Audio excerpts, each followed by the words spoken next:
बड़ी नालायक है वो औलाद जो बड़े होने के बाद माँ बाप को आंखें दिखाते हैं, बहुत नालायक है। दुनिया में भी बर्बाद है, आखिरत भी इनकी दांव पे लगी हुई है। कभी भी नहीं, माँ बाप के आगे तो हमेशा सर झुका हुआ हो, आंखें बिछी हुई हो। माँ बाप भले लूज टॉकिंग करें, कुछ भी करें, जुल्म भी करें माँ बाप, लेकिन इनकी फिर भी खिदमत करनी है, खिदमत करनी है, खिदमत करनी है। ये गिरे से बांध ले, कुछ भी हो जाए, माँ बाप कुछ भी मतलब कहे, कैसा भी डांटे मारे, कुछ भी करे, माँ बाप के कदम नहीं छोड़ने। हाँ, ये फाइनल एंड लास्ट डिसीजन लेना है।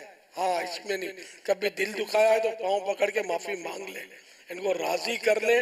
माँ बाप के लिए अपनी सारी तिजोरी, सारा बैंक बैलेंस, सारी जेबें सब ओपन रखें। तुम कबूल कर लो तो तुम्हारा एहसान है कि किस तरह तुमने मतलब मेरा गंद उठाया और मुझे पाँव पे खड़ा किया।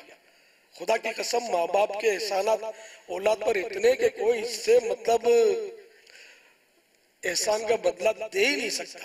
अल्लाह ताला माँ बाप की कदर नसीब फरमाए। जिनके माँ बाप नहीं है उनसे पूछो माँ बाप क्या होते हैं।